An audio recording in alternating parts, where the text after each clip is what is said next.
பாசிப்பருப்பு எடுத்திருக்கேன். இது ஒரு 2 தடவை நல்லா கழுவிட்டு குக்கரில் சேர்த்துக்கோங்க. 2 பழுத்த நாட்டு தக்காளி, 2 பச்சை மிளகாயை கீறி உள்ளே சேர்த்துக்கோங்க.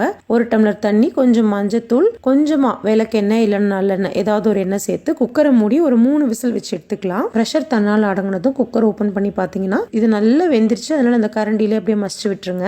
இப்போ ஒரு பேனில் 2 டேபிள் ஸ்பூன் நல்லெண்ணெய், கொஞ்சமாக கடுகு, கொஞ்சம் சீரகம், 10 சின்ன வெங்காயம், கொஞ்சம் கருவேப்பிலை, 2 வரமிளகாய், கொஞ்சம் பெருங்காயத்தூள் சேர்த்து அப்படியே வதக்கி விடுங்க. 1 ஸ்பூன் சாம்பார் பொடி சேர்த்துக்கலாம். காரம் உங்க டேஸ்ட்டுக்கு தகுந்த மாதிரி தான். நீங்க கூட்டவோ குறைக்கவோ செஞ்சுக்கலாம். இந்த அளவுக்கு நல்லா வதக்கி விட்டதுக்கு அப்புறம் வேக வச்ச பாசிப்பருப்பு தேவையான அளவுக்கு தண்ணி சேர்த்து அப்படியே கலந்து விட்டுடுங்க. இப்ப பார்க்கும்போது தண்ணியும் பருப்பும் தனித்தனியா இருக்க மாதிரி இருக்கும். ஒரு 2 கொதி வந்ததுக்கு அப்புறம் எல்லாம் ஒண்ணு சேர்ந்து வந்துடும். காய் எதுவும் சேர்த்தாதனால இந்த பருப்புக்கு அதிகமா உப்பு தேவைப்படாது. அளவா மட்டும் உப்பு சேர்த்து அப்படியே மூடி ஒரு 2 நிமிஷம் கொதிக்க விடுங்க.